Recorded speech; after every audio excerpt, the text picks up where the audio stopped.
There's a lot of people trying. Allah subhanahu wa ta'ala says, وَمَا كَانَ رَبُّكَ لِيُهْلِكَ الْقُرَى بِظُلْمٍ وَأَهْلُهَا مُصْلِحُونَ. Allah will not destroy a people for dhulm. Baydawi says it's shirk here, if amongst them are people that are trying to rectify. And there's a lot of people that try to do that. That's something that we have to recognize about this culture. But these people are frightened. They're scared of us. Just like Muslims in the Muslim world are scared of the Americans. They are. They're scared of drones. They're scared of bombs and strikes. They're scared. The Americans here, they're afraid of us. Because they have been brainwashed into thinking this is a religion of hatred, of terrorism. We have a responsibility. We have a responsibility. And unfortunately, when events like this happen, and Allahu A'lam what happened, but when events like what happened in San Bernardino, where it's somebody who's been working for several years at a place, everybody knows him, even the Muslims say he didn't appear to be radical, and suddenly he goes ballistic, then people start thinking, maybe Ghulam, he seems normal, but look at that guy down there. They're afraid, and you have to recognize that. Do you know? So it's important for us to be aware of the time we're living in. I received something the other day. Somebody was at a place where Bill O'Reilly was staying.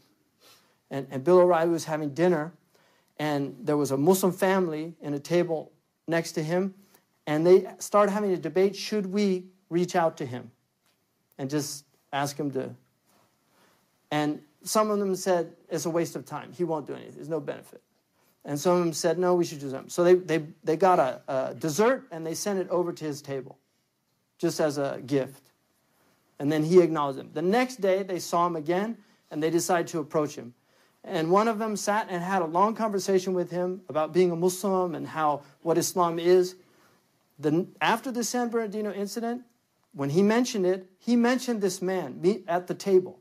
And he said, unfortunately, this taints millions of good, law-abiding Americans. Even people that have horrible track records.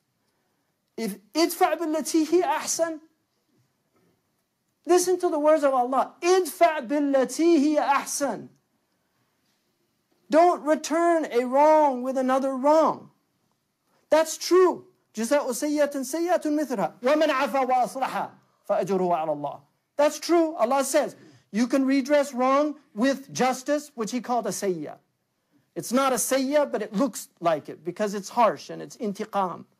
But He said, وَمَنْ عَفَى وَأَصْلَحْ فَأَجْرُهُ عَلَى اللَّهِ. Right? But people forget that. They forget all those verses in the Quran that tell us, and what did our Prophet do? That's his sunnah. You want to follow the sunnah of the Prophet? Reach out to your enemies. Because that's what he did. He sat with them. When his wife's mother came to Medina, she wouldn't sit with her because she was a mushrik. She wouldn't sit with her. And the verse was revealed. لَا يَنْهَاكُمُ اللَّهُ عَنَ الَّذِينَ لَمْ يُقَاتِلُكُمْ فِي الدِّينِ. Her own family was fighting. But this was a woman who was a non-combatant. She wasn't fighting you. And Allah said, she's your mother. Bring her in. Treat her with birr. This is our religion. idfa' billati ahsan. فَإِذَا الَّذِي بَيْنِكَ وَبَيْنَهُ عَدَاوَةٌ كَأَنَّهُ وَلِيٌّ حَمِيمٌ. Then the one with who you have animosity towards, suddenly he's like your best friend.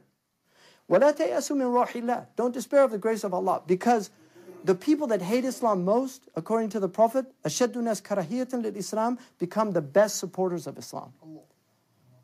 That's a hadith. So don't think because they hate Islam, everybody's looking at death.